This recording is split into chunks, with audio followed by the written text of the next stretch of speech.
Something interesting happens when you start doing something different in your life. The very people that you expect to cheer you on, root for you, sometimes they don't. And this is not because they now start hating on you. And it's not even a case of they want you to fail at what you're doing. But the thing is, they are reacting to their own fears and insecurities. They're looking at it from their lens.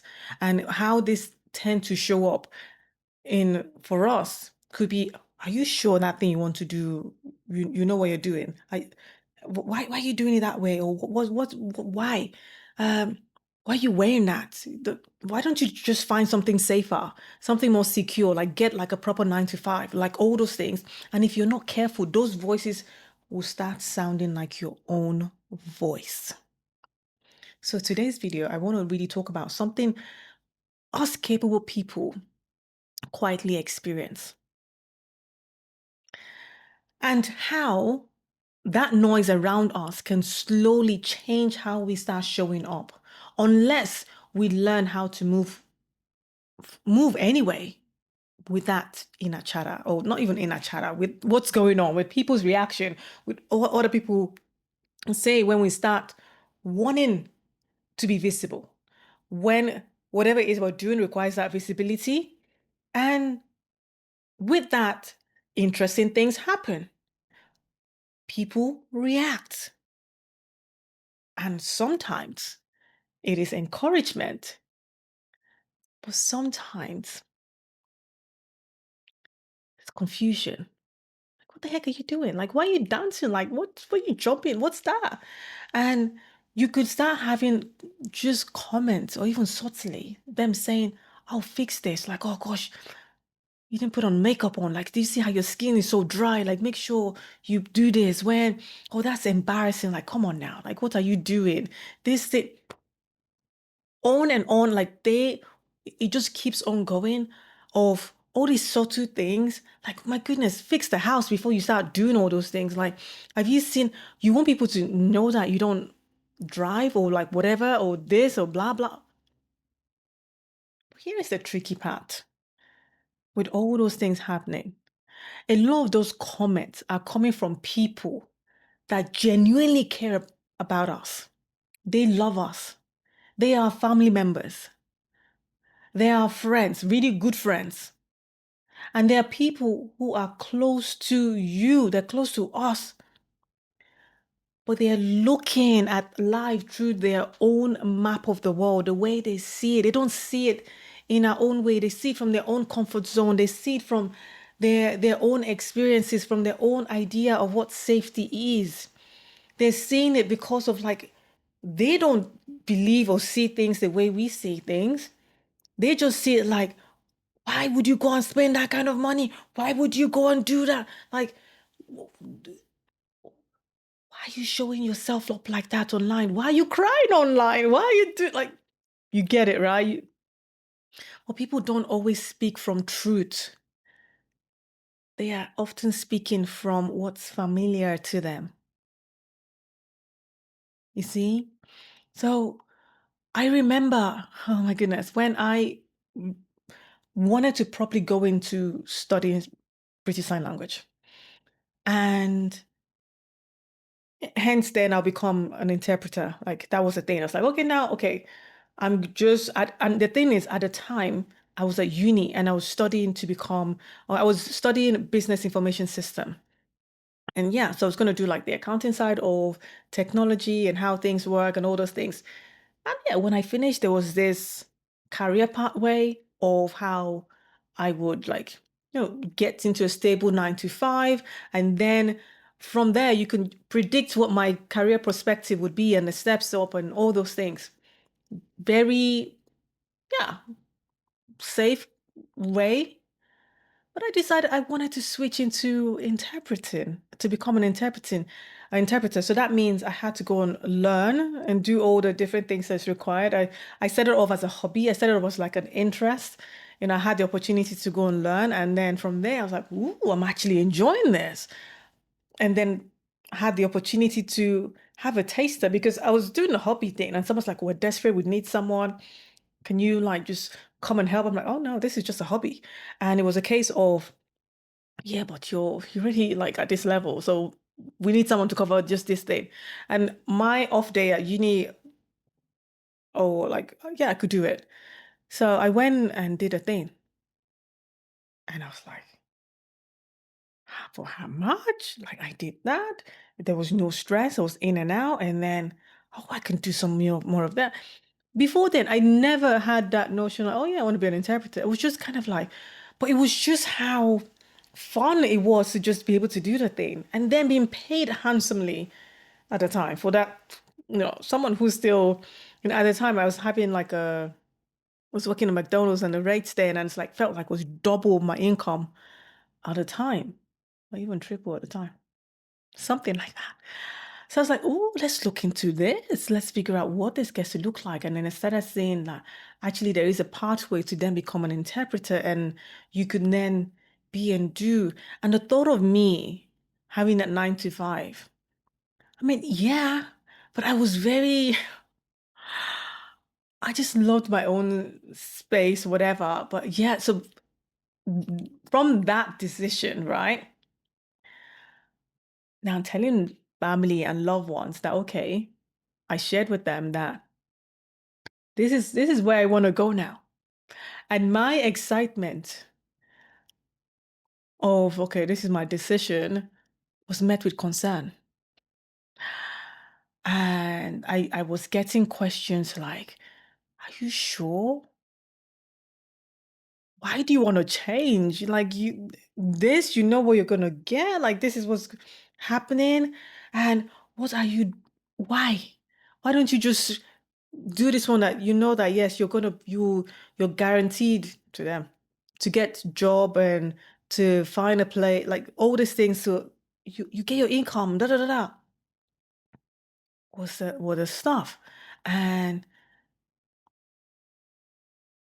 the thing is, those questions weren't coming from hate. They came from love. They loved me. They were concerned about what are you doing? Because they have never, they don't know anyone who is doing what I want to do, who has built a career in what I'm wanting to step into. So it was like, interpreter, who, like how? Like, what are you talking about? Eh?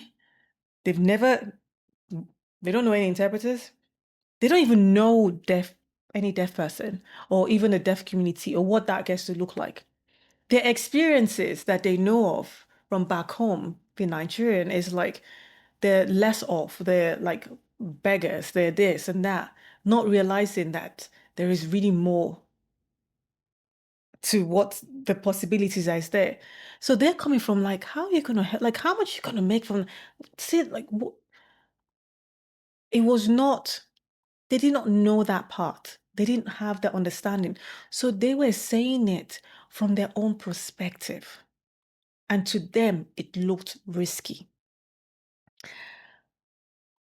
And that's how, like, what it is. And sometimes a lot of people misunderstand where people are coming from or what that is, especially those who we look up to, who we love, we respect. But when people discourage you, the understanding is they're not trying to stop you. They're trying to protect you. It was a protecting thing because I knew they were genuinely concerned. But here's the thing. Their protection is based on their understanding, how what they know of the thing we're doing. Or is it a case of when I started showing up online, then I'll have messages from another close friend and loved ones like, Nene, oh my goodness, your skin is so dry. Like it's breaking, like put some makeup on, like do this or whatever, or don't. And then what's that happening is like I will start like, ooh, okay.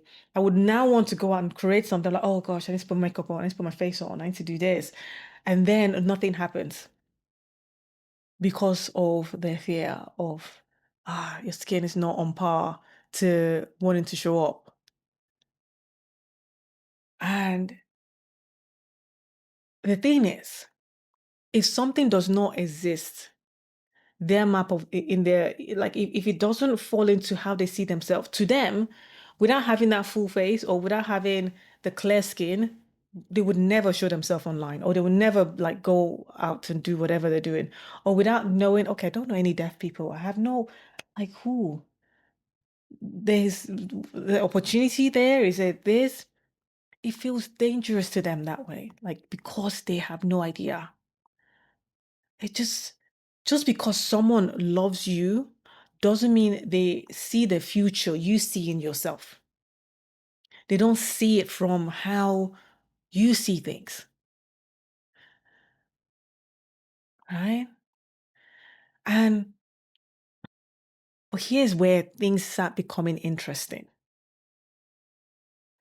Because when you hear those things repeatedly, especially every time they're saying it to you, they're like sending you messages, they're worried, they're concerned. What now tends to happen is subtly you start questioning yourself. You start asking yourself question, oh my gosh, okay, um, I don't feel safe, blah, blah, blah.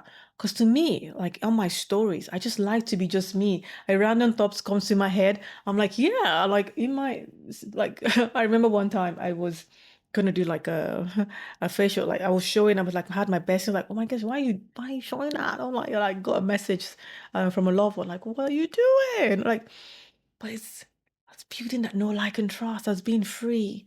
But when those messages started happening, it's like, oh, let me check. Is everyone looking great? I'm gonna post like before people are gonna be like, is your place looking what?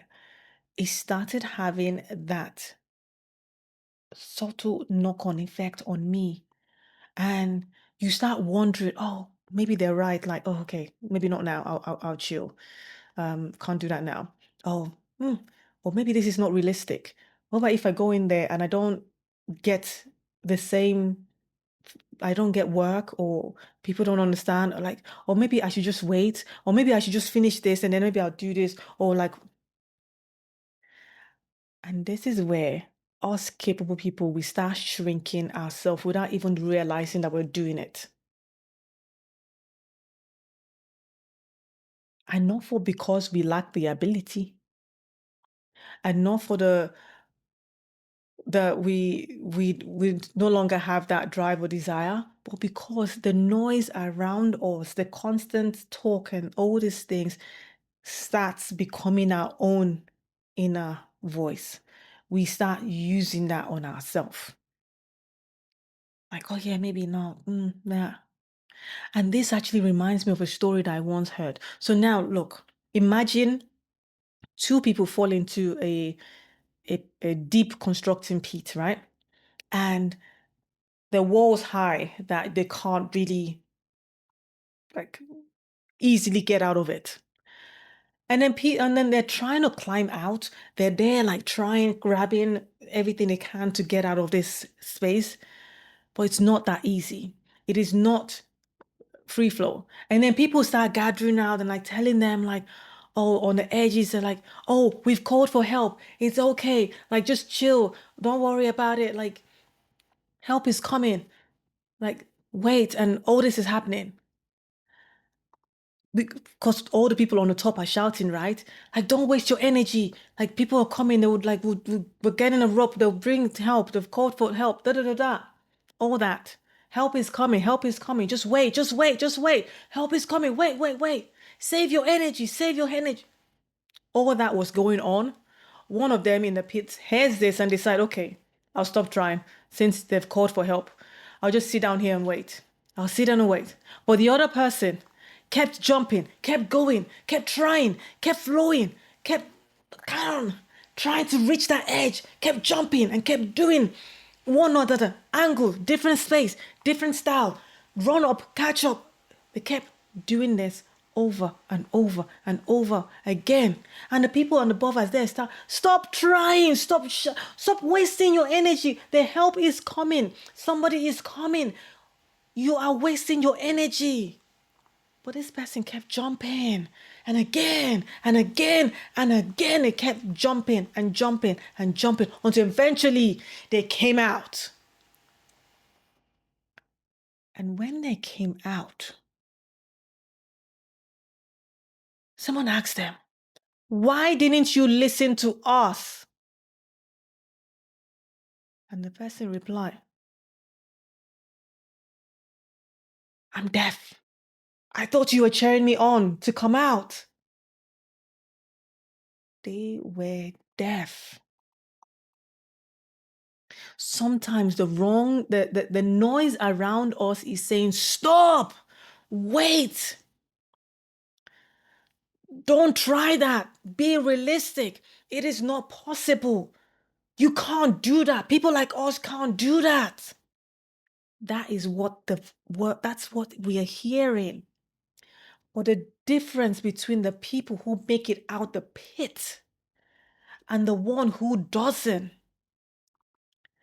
is often very simple. They keep moving.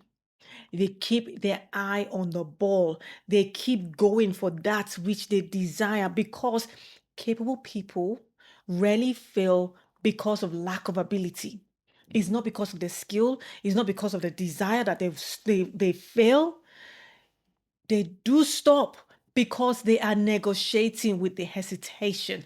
Those things being said around them is now getting to them, to the point where it's stopping them. They are not doing it. They are listening to the voice.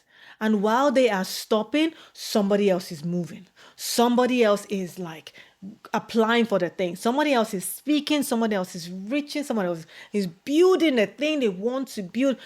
Not because they are more capable, but because they kept jumping. And sometimes the real question isn't, do I need more skill? The real question, what voice am I listening to? What am I focusing on? What moment am I still carrying? What is someone saying now is now becoming my own truth? What options am I still obeying? What is that now becoming our internal question? Because if you build your life inside someone else's limits, you would never step into the future you were capable of creating, because you're listening to them.